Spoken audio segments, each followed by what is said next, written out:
The Gospel according to Luke. It's one of the earliest accounts of Jesus' life, and it's actually part one of a unified two-volume work, Luke Acts. If you compare the opening lines of both of these books, it's clear that they come from the same author, and there are internal clues in the book of Acts, as well as an early tradition that identifies the author as Luke, the traveling companion and co-worker of Paul the Apostle, who we know was also a doctor. Luke opens his work with a preface telling us how and why he wrote this book. He acknowledges that there's many other fine accounts of Jesus' life out there, but he wanted to go back to the eyewitness traditions of as many early disciples as he could, in order to produce what he calls an orderly account about the things that have been fulfilled among us. Now that word fulfilled shows us why Luke wrote this account. For him, the story of Jesus isn't just ancient history. He wants to show how it's the fulfillment of the long covenant story of God and Israel, and bigger than that, of the story of God and the whole world. The book's design is fairly clear. There's a long introduction that sets up the stories of John the Baptist and Jesus. Then in chapters 3 to 9, Luke presents a robust portrait of Jesus and his mission in his home region of Galilee. After that, the large midsection of the book is Jesus' long journey to Jerusalem, which leads to the story's climax, Jesus' final week in Jerusalem leading up to his death and resurrection, which then leads on into the book of Acts. In this video, we're just going to focus on the first half of Luke's gospel. The extended introduction tells in parallel the birth stories of John the Baptist and Jesus. So you have this elderly priestly couple, Zechariah and Elizabeth, and then this young unmarried woman, Mary and Joseph. They both receive an unlikely divine promise that they're going to have a son. Both promises are fulfilled then, as John and then Jesus are born, and both parents sing poems of celebration. Now these poetic songs, they're filled with echoes from the Old Testament, Psalms and prophets, showing how these children will fulfill God's ancient promises. But these poems also preview each child's role in the story to follow. So John is the prophetic messenger promised in the Torah and the prophets who's going to prepare Israel to meet their God. And Jesus, he's the messianic king promised to David, who's going to bring God's reign over Israel and God's blessing to the nations, just like he promised to Abraham. After this, Mary brings Jesus to the Jerusalem temple for his dedication, and two elderly prophets, Anna and Simeon, they see Jesus and they recognize who he is.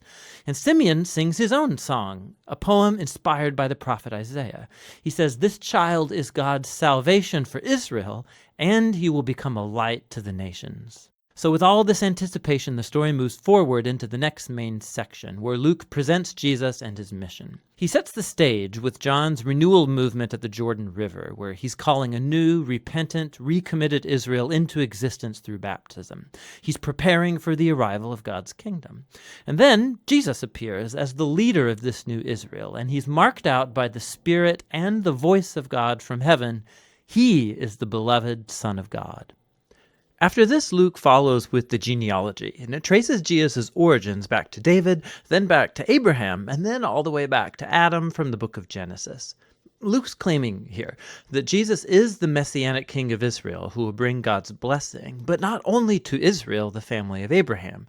He is here for all the sons of Adam, for all humanity. After this, Luke has strategically placed the story of Jesus going to his hometown Nazareth, where he launches his public mission. At a synagogue gathering, Jesus stands up and he reads from the scroll of Isaiah, saying, "The Spirit of the Lord is upon me, to preach good news to the poor and freedom for the prisoners, new sight for the blind and freedom for the oppressed." Now, along with the other Gospels, Jesus is presented here. He's the Messianic King bringing the good news of God's kingdom. But what Luke uniquely highlights are the social implications of Jesus' mission. So he brings freedom. The Greek word is aphesis. It literally means release, and it refers to the ancient Jewish practice of the year of Jubilee described in Leviticus 25. It's when all Israelite slaves were released, when people's debts were canceled, when land that was sold is returned back to families. It's all a symbolic reenactment of God's liberating justice and mercy. And then Jesus says that this good news of release is specifically for the poor. Now, in the Old Testament, the poor, or in Hebrew, ani, it's a much broader category than just people who don't have very much money. It refers also to people of low social status in their culture, like people with disabilities or women and children and the elderly. It also can include social outsiders, like people of other ethnic groups, or people whose poor life choices have placed them outside acceptable religious circles. And Jesus says that God's kingdom is especially good news for these people. So after this, Luke immediately puts in front of us a large block of stories, showing us what Jesus' good news for the poor looks like. It involves the healing of a bedridden sick woman, or a man who has a skin disease, or someone who's paralyzed. There are stories here also about Jesus welcoming into his community a tax collector like Levi, who's not financially poor, but he is a social outsider. There's a story about Jesus forgiving a prostitute. Luke's showing us how Jesus' kingdom brought restoration and reversal of people's whole life circumstances. He's expanding the circle of people who get invited in to discover the healing power of God's kingdom. And as Jesus' mission attracts a large following, he does something even more provocative.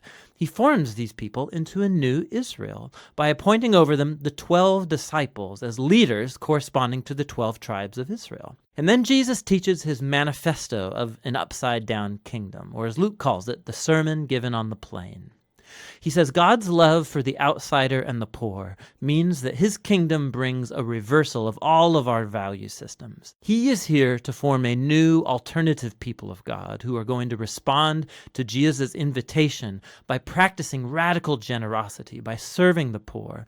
People who are going to lead by serving and live by peacemaking and forgiveness. People who are deeply pious but who reject religious hypocrisy. Now, Jesus' radical kingdom vision, his claim to divine authority, it starts to generate resistance and controversy, especially from Israel's religious leaders. His outreach to questionable people, it's a threat to their religious traditions and their sense of social stability. And so they start accusing Jesus of blaspheming God, of being a drunk and mixing with sinners. And so this section culminates in a new revelation of Jesus' mission to his disciples.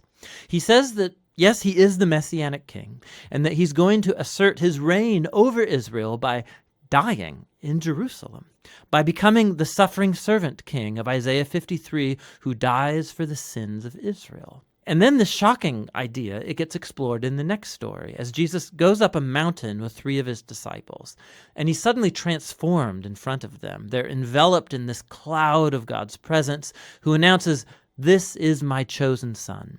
And then Moses and Elijah are there, the 2 other prophets who encountered God's presence and voice on a mountain.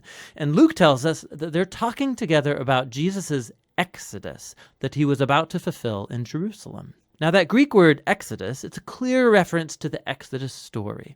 Luke is portraying Jesus here as a new Moses who will lead his newly formed Israel into freedom and release from the tyranny of sin and evil in all of its forms, personal, spiritual, and social. And that's going to lead us into the second half of the book. But for now, that's the first half of the Gospel according to Luke.